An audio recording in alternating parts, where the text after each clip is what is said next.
তুরস্কের ইস্তাম্বুল প্রধান বিরোধী দল সিএইচপির কার্যালয় ঘিরে বিক্ষোভ, পুলিশের সঙ্গে সংঘর্ষ, দলের শীর্ষ নেতাকে অপসারণে দেখা দিয়েছে সংকট।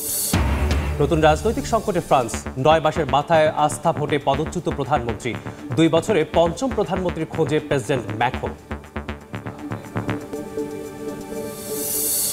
এবং যুক্তরাষ্ট্রের ইলিয়ন অঙ্গরাজ্যে অবৈধ অভিবাসী বিরোধী অভিযান শুরু, আটক বেশ কয়েকজন, আতঙ্কে হাজারো মানুষ, রাজনৈতিক অঙ্গনে তীব্র সমালোচনা।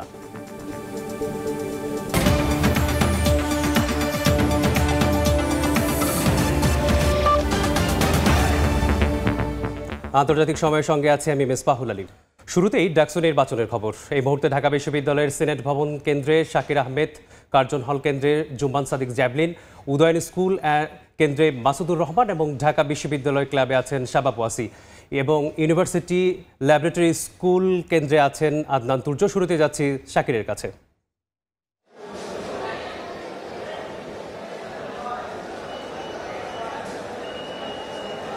ঢাকা বিশ্ববিদ্যালয় কেন্দ্রীয় ছাত্র সংসদ ডাকসু হল সংসদ নির্বাচনের ভোট গ্রহণ শুরুর ঠিক 1 ঘন্টা পেরিয়েছে। যদি বলতে যাই, আমরা যে এই 3টি হলের যে কেন্দ্র রয়েছে, অর্থাৎ সিনেট ভবন কেন্দ্র, যিনি রিটার্নিং অফিসার রয়েছেন তার সঙ্গে আমরা কথা বলেছি। তিনি জানিয়েছেন যে এখন পর্যন্ত প্রায় 15% ভোট তারা কিন্তু গ্রহণ করে ফেলেছেন। অর্থাৎ 15% ভোট কিন্তু শিক্ষার্থীরা তাদের যে ভোটাধিকার সেটি প্রয়োগ করেছেন। অর্থাৎ যদি ভোট গ্রহণের বিষয়টি বলতে যাই, যে সেই ক্ষেত্রে কিন্তু এটি এই অল্প সময়ের ভিতরে কিন্তু একটি বড় অংশ, অর্থাৎ এখানে কিন্তু শিক্ষার্থীরা তাদের যে ইচ্ছা, পাশাপাশি তাদের যে আন্তরিকতা, সেই জায়গাটি যখন দেখিয়েছেন, অর্থাৎ তারা যখন ভোরের আলো ফোটার সঙ্গে সঙ্গে, অর্থাৎ সেই ভোট গ্রহণের যে সময় 8টার আগে থেকেই কিন্তু তারা তাদের দীর্ঘ লাইনে অপেক্ষা করেন। পরবর্তীতে ভোট শুরুর সঙ্গে সঙ্গেই কিন্তু তারা লাইন ধরে পর্যায়ক্রমে তারা তাদের যে ব্যালটগুলো রয়েছে সেই ব্যালটগুলো সংগ্রহ করেন এবং তাদের যে 41 জন প্রতিনিধি নির্বাচনের যে বিষয়টি, সেই প্রক্রিয়াটি তারা সম্পন্ন করেছেন। আমরা দেখতে পেয়েছি যে ভিতরে শিক্ষার্থীরা পর্যায়ক্রমে প্রবেশ করছেন, সেটি যেমন দেখা যাচ্ছে, পাশাপাশি বাইরেও কিন্তু শিক্ষার্থীদের অপেক্ষার যে পালা সেটিও আছে, অর্থাৎ অপেক্ষারও কিন্তু দীর্ঘ একটি লাইন রয়েছে। এবং এই শিক্ষার্থীদের পাশাপাশি বিভিন্ন প্রার্থী, যারা আলোচিত প্রার্থী, তারাও কিন্তু তাদের যে ভোটাধিকার প্রয়োগ করছেন এবং তারাও সেই লাইনে দাঁড়িয়ে তাদের যে পর্যায়ক্রমে যে ধাপগুলো রয়েছে, পরিচয়পত্র দেখিয়ে যেখান থেকে ব্যালট পেপার সংগ্রহ করা, পরবর্তীতে সেই ব্যালট পেপারগুলো আসলে তাদের যে পছন্দের প্রার্থী তাদের নামের পাশে ক্রস চিহ্ন দিয়ে তাদেরকে নির্বাচন করা এবং সবশেষ সেটি আসলে একটি বক্সে রাখার মাধ্যমে যে আনুষ্ঠানিকতা ভোট দেওয়ার, সেই আনুষ্ঠানিকতা কিন্তু তারাও সম্পন্ন করছেন। অর্থাৎ প্রার্থীরাও কিন্তু ঠিক একই প্রক্রিয়ার মধ্য দিয়ে যাচ্ছেন এবং সচরাচর যে নির্বাচনী প্রক্রিয়ায় যে নির্বাচনী প্রক্রিয়ায় যেভাবে আসলে ভোট দেওয়ার পর তাকে চিহ্নিত করা হয়, অর্থাৎ হাতের আঙ্গুলে কালি দিয়ে যে চিহ্নিত করা হয়, ঠিক এইখানেও কিন্তু ঠিক একইভাবে সেই চিহ্নিতকরণ প্রক্রিয়া সেটি অনুসরণ করা হচ্ছে। এবং এই সিনেট ভবন এলাকার কথা যদি বলি, এখানে আসলে বিজয় 71 হলের পাশাপাশি হাজী মোহাম্মদ মহসিন হল, স্যার এফ রহমান হল, এই 3টি হলের শিক্ষার্থীরা, অর্থাৎ ভোটাররা কিন্তু তাদের ভোটাধিকার প্রয়োগ করছেন। এবং আমরা দেখতে পেয়েছি যে যারা ভোটাধিকার প্রয়োগ করে বের হয়েছেন তারা কিন্তু উচ্ছ্বাস প্রকাশ করেছেন এবং দীর্ঘ সময় পর তারা তাদের নির্বাচন প্রক্রিয়ায় অংশগ্রহণ করতে পেরে, বা তারা তাদের প্রতিনিধি নির্বাচনের যে প্রক্রিয়া, সেটির যে প্রারম্ভিক ধাপ, সেটিতে অংশগ্রহণ করতে পেরে তারা উচ্ছ্বসিত এবং তারা আশা প্রকাশ করছেন যে আজকের এই নির্বাচনের মাধ্যমে ঢাকা বিশ্ববিদ্যালয়ে শিক্ষার্থীরা তাদের যে প্রতিনিধি সেটি নির্বাচন করতে পারবে। এবং যারা ভোট গ্রহণ প্রক্রিয়ার সঙ্গে সংযুক্ত বা সম্পৃক্ত আছেন, তারা কিন্তু বলছেন যে সেই বেলা বাড়ার সঙ্গে সঙ্গে এই যে ভোট গ্রহণের যে বিষয়টি, সেই বিষয়টি আরও বাড়বে বলে তারা প্রত্যাশা করছেন। আমাদের সহকর্মীরা বিভিন্ন কেন্দ্রে আসলে ভোটের খবর সংগ্রহ করছেন। আমরা অন্য প্রান্তে যেতে চাই, আমাদের সঙ্গে যুক্ত হবেন আমাদের সহকর্মী মাসুদুর রহমান। আমরা মাসুদের কাছ থেকে আসলে অন্য কেন্দ্রের বিস্তারিত জানতে চাই।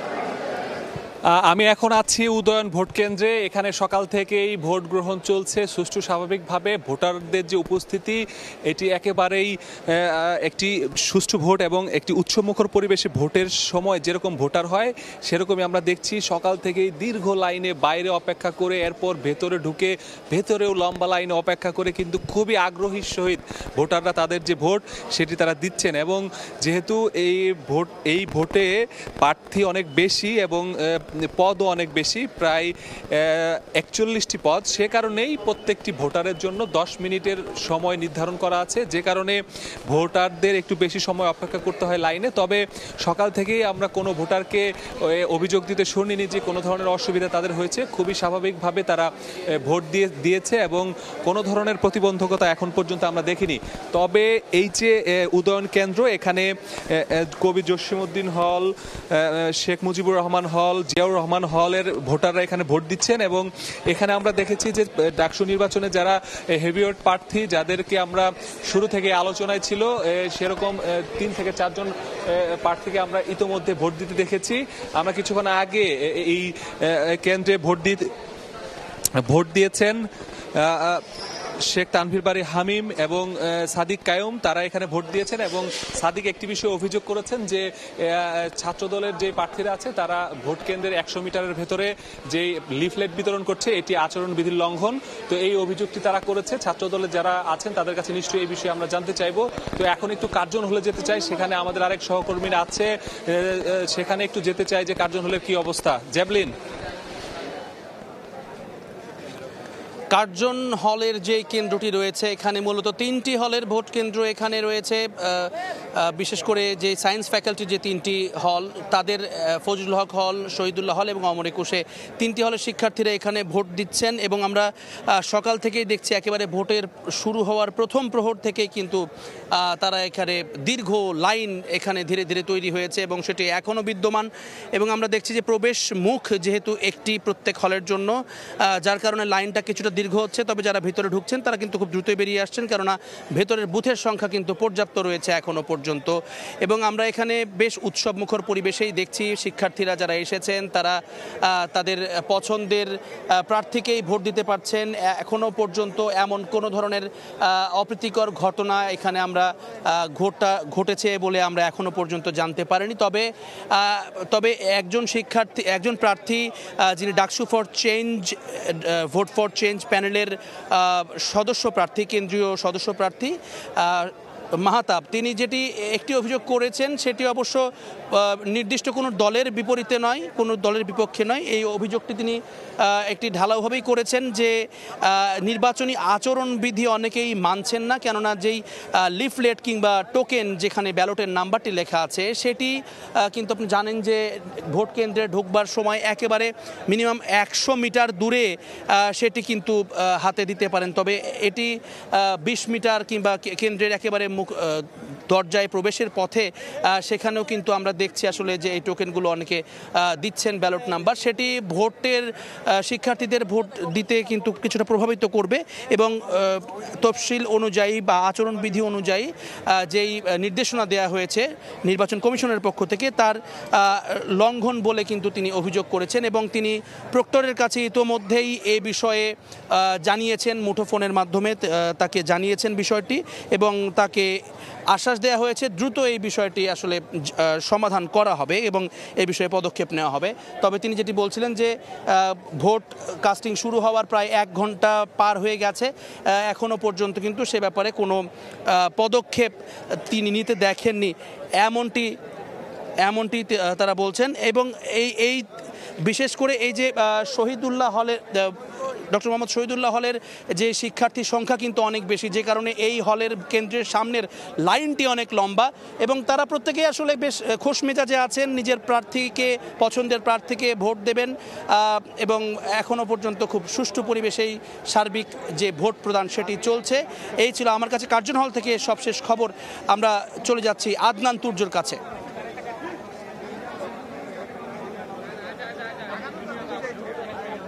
ল্যাবরেটরি কেন্দ্রে বিরাট দীর্ঘ একটি লাইন আমরা দেখতে পেয়েছি।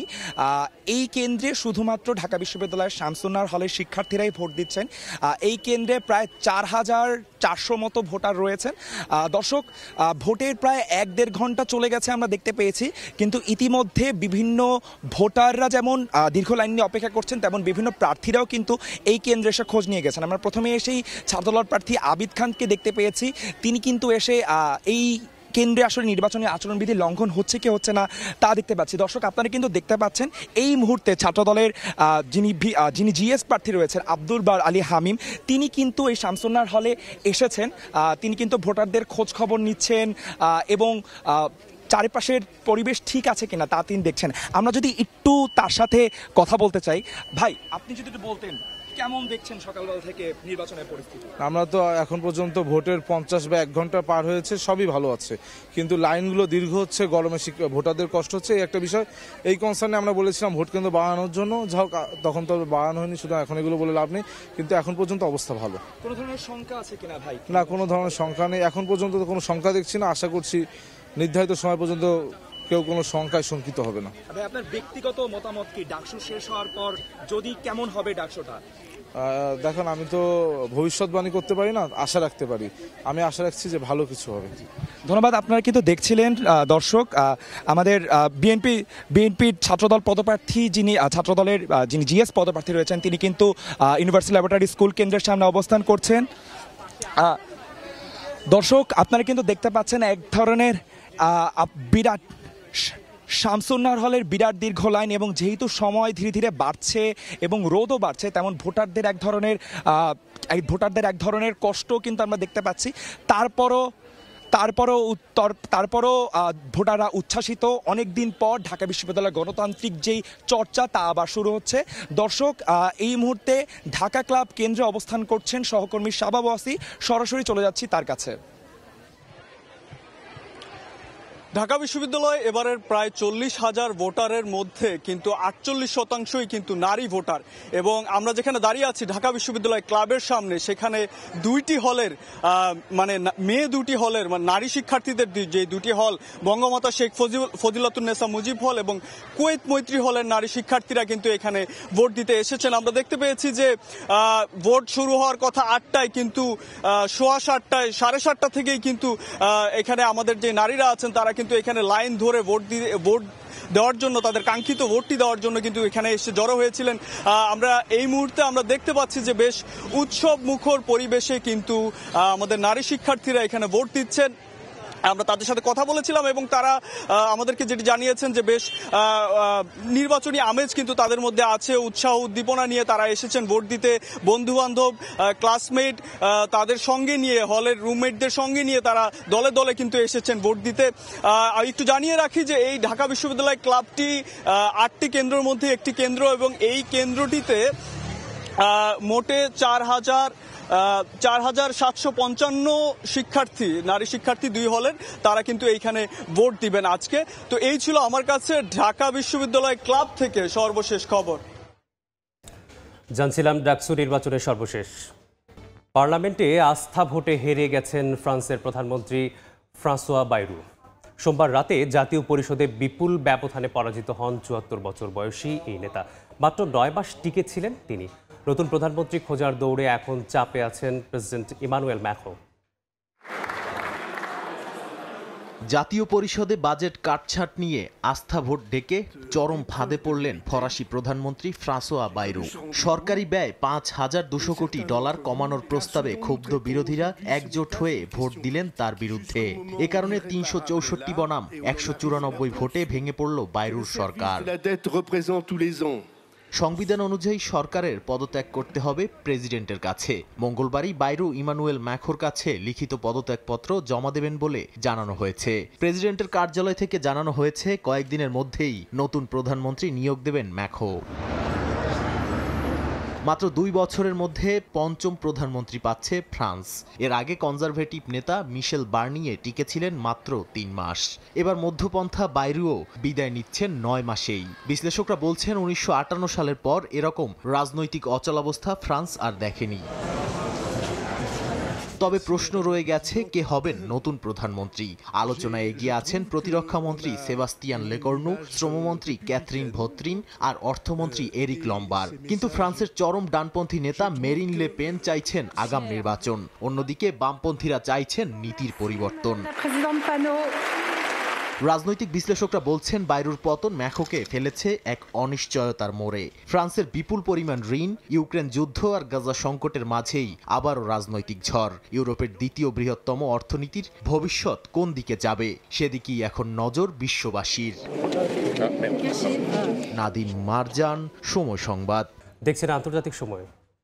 কুয়েত প্রবাসীদের জন্য সুখবর দিল বিমান বাংলাদেশ এয়ারলাইন্স। স্বল্প সময়ে ঢাকায় বিরতি নিয়ে সরাসরি চট্টগ্রাম ভবন সহ বিশেষ ছাড়ের ঘোষণা দিয়েছে বিমান সংস্থাটি। তবে বুকিংয়ের নামে সিট ব্লক করলে আইনি ব্যবস্থা নেওয়ার হুঁশিয়ারি দেওয়া হয়েছে। একই সঙ্গে অনুমোদনহীন ট্রাভেল এজেন্টদের কাছ থেকে টিকিট না কিনতে প্রবাসীদের প্রতি আহ্বান জানানো হয়। কুয়েত থেকে বইন সুমনের রিপোর্টে থাকছে বিস্তারিত। কুয়েতে বিভিন্ন আন্তর্জাতিক এয়ারলাইন্সের সঙ্গে প্রতিযোগিতায় টিকে থাকতে যাত্রী সেবায় নতুন সুবিধা ও ছাড় ঘোষণা করেছে বিমান বাংলাদেশ এয়ারলাইন্স। সর্বনিম্ন ভাড়ায় গালফ ক্লাস নামে নতুন ক্লাস চালু। কুয়েত থেকে ঢাকায় 3 ঘন্টা বিরতি দিয়ে চট্টগ্রামে ভ্রমণ, মহিলা, শিশু ও বয়স্ক যাত্রী এবং হুইলচেয়ার ব্যবহারকারীদের জন্য কুয়েত আন্তর্জাতিক বিমানবন্দরে আলাদা কাউন্টার চালুর উদ্যোগ নেওয়া হয়েছে।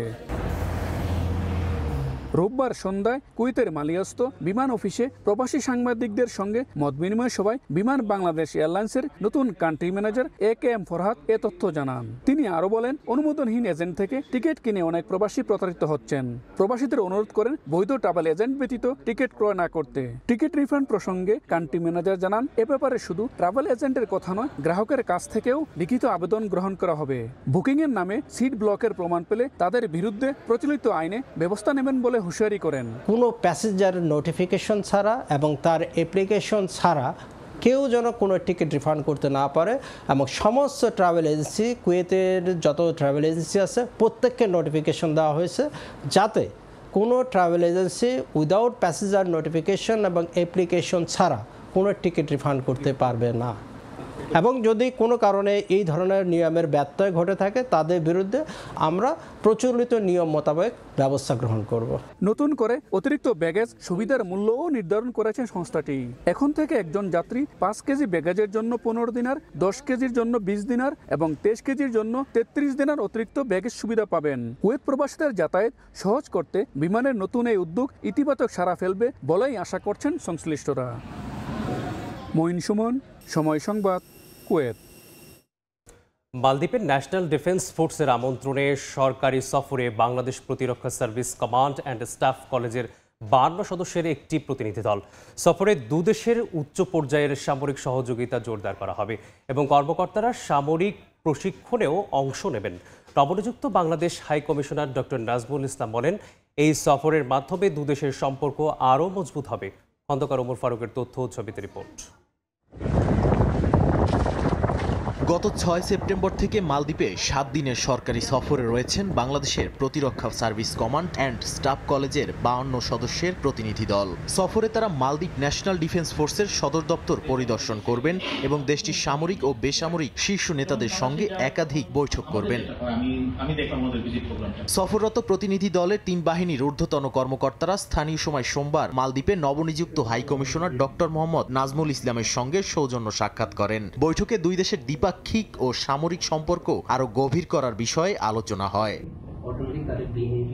এ সময় Bangladesh high commissioner doctor Mohammad Nazmul Islam বলেন, এই সফরের মাধ্যমে শুধুমাত্র সামরিক সম্পর্ক নয়, বরং বাংলাদেশের এবং মালদ্বীপের মধ্যেকার বন্ধুত্বপূর্ণ কূটনৈতিক সম্পর্ক আরো জোরদার হবে। একই দিনে দুই দেশের উচ্চ পর্যায়ের সামরিক কর্মকর্তাদের জন্য স্থানীয় একটি অভিজাত রেস্টুরেন্টে মধ্যাহ্নভোজের আয়োজন করা হয়। এ সময় প্রতিরক্ষা সহযোগিতা বৃদ্ধি এবং উভয় দেশের প্রতিরক্ষা বাহিনীর মধ্যে বিভিন্ন পর্যায়ে যোগাযোগ বাড়ানোর বিষয়েও আলোচনা হয়। সময় সংবাদ, মালদ্বীপ। দেখছেন আন্তর্জাতিক সময়। ভয়াবহ বন্যায় বিপর্যস্ত পাকিস্তানের পাঞ্জাব প্রদেশ। চেনাব নদীর পানি বেড়ে প্লাবিত হয়েছে গ্রামাঞ্চল। শুধু জালালপুর পিরওয়ালাই তে রাতভর অভিযান চালিয়ে সরিয়ে দেওয়া হয়েছে অন্তত 25,000 মানুষকে। পাকিস্তানের পাঞ্জাব প্রদেশের মুলতান, জালালপুর সহ বিস্তীর্ণ এলাকা এখন পানির নিচে। ডুবে গেছে শত শত ঘরবাড়ি, ফসলি জমি। নৌকায় করে চলছে উদ্ধার তৎপরতা। শুধু সোমবার সকাল পর্যন্তই সেনা ও প্রশাসনের যৌথ অভিযানে নিরাপদ স্থানে সরানো হয়েছে কয়েক হাজার মানুষ। পুলিশ জানায় এখন পর্যন্ত ৭৮টি নৌকা উদ্ধার কাজে নিয়োজিত রয়েছে। তবে বিপদের ভেতরেই রয়েছেন অনেকে। গ্রামবাসীর অভিযোগ, গবাদি পশু আর মানুষ আটকে আছে পানিবন্দী এলাকায়, তবু সহায়তা পৌঁছাচ্ছে দেরিতে। বন্যার মাঝেই চলছে বৃষ্টি, এতে দুর্ভোগ বেড়েছে কয়েক গুণ। 2 দিন আগেই জালালপুর শহরতলিতে একটি উদ্ধার করা নৌকা ডুবে গিয়ে প্রাণ হারিয়েছেন 5 জন। এ অবস্থায় ভাসমান বাড়িঘর ছেড়ে অনেকে আশ্রয় নিয়েছেন গাছের ডালে বা ছাদে। এদিকে থার্মাল ড্রোন ব্যবহার করে আটকে পড়া মানুষ খুঁজে বের করার চেষ্টা করছেন স্থানীয় প্রশাসন। শুধু জালালপুর পীরওয়ালাই রাতভর অভিযান চালিয়ে সরিয়ে নেওয়া হয়েছে অন্তত 25,000 মানুষকে। এছাড়া 20 লাখ মানুষকে ইতোমধ্যেই সরিয়ে নেওয়া হয়েছে পাঞ্জাব থেকে। সৌদি আরব পাঠিয়েছে খাদ্য সামগ্রী ও ত্রাণ, যুক্তরাষ্ট্র পাঠিয়েছে জরুরি সরঞ্জাম। তবে এখনও অনেকেই মনে করছেন ঘরবাড়ি ছেড়ে রাস্তায় অনিশ্চিত আশ্রয়ে যাওয়ার চেয়ে পানিবন্দী অবস্থায় ছাদে বা গাছে থাকাই নিরাপদ। নাদিম মারজান, সময় সংবাদ। স্থানীয় সময় রোববারে নরওয়েতে দ্বিতীয় মেয়াদে ক্ষমতায় ফিরল লেবার পার্টি সরকার। স্থানীয় সময় সোমবার নির্বাচনে প্রধানমন্ত্রী জেনাস কার স্টোরের নেতৃত্বাধীন জোট পেয়েছে ৭৮ আসন। সংখ্যাগরিষ্ঠতার জন্য প্রয়োজন ছিল 85, তবে বিরোধী পিপুলিস্ট ডানপন্থীর এবার পেয়েছেন ইতিহাসের সেরা ফলাফল। ভোটের মূল ইস্যু ছিল দ্রব্যমূল্যের ঊর্ধ্বগতি, ইউক্রেন যুদ্ধ আর গাজা সংঘাত। 65 বছর বয়সী স্টোরে টিকে থাকলেও বাজেট সহ বড় আইন পাশে তাকে ছোট ঘাম ঘেঁষা দলগুলোর ওপর নির্ভর করতে হবে বলে মনে করছেন অনেকে।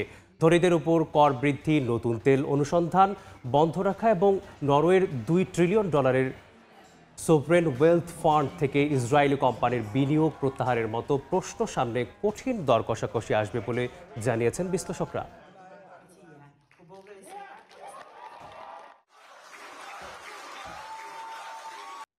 রেমিটেন্সের মাধ্যমে দেশের অর্থনৈতিক চাকা সচল রাখার পাশাপাশি নানামুখী উন্নয়নে অংশ নিতে আগ্রহী যুক্তরাষ্ট্রের প্রবাসী বাংলাদেশিরা। যুক্তরাষ্ট্রের লস অ্যাঞ্জেলেসের অদূরে উডলি পার্কে বৃহত্তর খুলনা অ্যাসোসিয়েশন অব ক্যালিফোর্নিয়ার বার্ষিক উৎসবে এমন মন্তব্য করেন তারা। স্থানীয় সময় রোববার দিনব্যাপী এ আয়োজনে যোগ দেন প্রবাসীরা। অনুষ্ঠানে ক্রীড়া প্রতিযোগিতা, শিক্ষার্থী ও বিশিষ্টজনদের বিশেষ অ্যাওয়ার্ড পুরস্কার বিতরণ ও মনোজ্ঞ সাংস্কৃতিক অনুষ্ঠান হয়। দেখছেন আন্তর্জাতিক সময়। হরমুজ প্রণালীকে ঘিরে ওমানের কুমজার ও সায়োহ গ্রামের জীবনধারা প্রমাণ করে দেশটির সংস্কৃতি ও ঐতিহ্য এখনও অটুট রয়েছে। সমুদ্রপথ, পাহাড়ি জীবন, প্রাচীন প্রথা, ভাষা ও স্থাপত্যকে টিকে আছে আজও। ওমানে পাহাড়ের মাঝে একটি গ্রাম, নাম কুমজার। এখানকার ঐতিহাসিক কূপ থেকে পাওয়া যায় মিষ্টি পানি। তবে যুগ বদলেছে, এখন গ্রামবাসীরা নির্ভরশীল লবণাক্ত পানি বিশুদ্ধকরণ প্ল্যান্টের ওপর। দুর্গম এই গ্রাম টিকে আছে মাছ ধরা আর কাঠের নৌকা নির্মাণের মতো ঐতিহ্যবাহী পেশায়। এদিকে কুমজারের সবচেয়ে আলাদা বৈশিষ্ট্য তাদের ভাষা। স্থানীয়রা বলেন এটি কোনো নির্দিষ্ট উপভাষা নয়, বরং একেবারে আলাদা কুমজারি ভাষা, যা কেবল কুমজারের মানুষই জানেন এবং ব্যবহার করেন। পাহাড়ি জীবন আমাকে অতীতে ফিরিয়ে নিয়ে যায়। এখান থেকে জানা যায় সেই সময় সীমিত সম্পদ নিয়েই মানুষ কেমন করে বেঁচে থাকতো এবং কিভাবে এই অঞ্চলে পৌঁছেছিল। এসব অনুভূতি আর ভাবনাই আমাকে বারবার অতীতে নিয়ে যায়। অন্যদিকে ওমানের পাহাড়ি গ্রাম সাইহোতে রয়েছে আরও একটি সংস্কৃতির অধ্যায়, যেখানে পাহাড়ি জীবনে আছে চাষাবাদ, গবাদি পশুপালন। এখানকার বেশিরভাগ বাড়ি 2 তলা বিশিষ্ট। ওমান ভিশন 2040-এ বলা হয় দেশটির অর্থনৈতিক ও শিল্পোন্নয়ন হলেও সংস্কৃতি ও ঐতিহ্যকে রক্ষা করা হবে। আরও বলা হয় আধুনিকায়ন কখনো স্থানীয় পরিচয়কে হুমকির মুখে ফেলতে পারবে না। অর্জিতা শেহজিন, সময় সংবাদ। সময়ের শীর্ষ সংবাদগুলো জানিয়ে দিচ্ছি আরেকবার। এবং নতুন রাজনৈতিক সংকটে ফ্রান্স, 9 মাসের মাথায় আস্থা ভোটে পদচ্যুত প্রধানমন্ত্রী। 2 বছরে 5ম প্রধানমন্ত্রীর খোঁজে প্রেসিডেন্ট ম্যাক্রন।